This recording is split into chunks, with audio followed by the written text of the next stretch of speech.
Hi mga kamarates! So nag-order ako ng pangkulay sa buhok. 4 days lang yaw natulos. Then may mga free man iniyo. Gloves. And then ang pangkulay is milk tea ash. 12%. Superflex. Superflex. Magkulay na kita, bi! So, dahil may kaming gamit pang kulay, brush and laganan, lang tasa sa toothbrush. So, yun na yan. So, ang makulay sa ko, si Utoy, siya ang makulay sa ko for today's video. After ko, siya naman ang kukulayan ko. Pero may kaming ginagkukulay-kulay. Ako lang nabakal, and then siya ang makulay sa ko, and kukulayan ko din siya.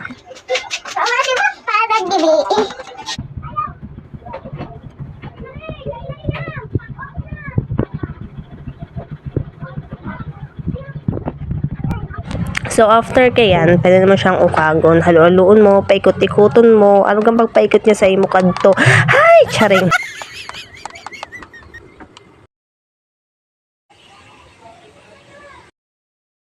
Pwede ito nakaula sa kahoy. Ay, bako kahoy. Ano to mga, ano to?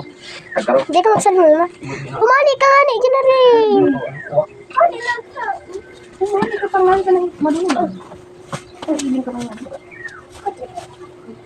Then, ayan na. Tapos na ako. So, inyan before.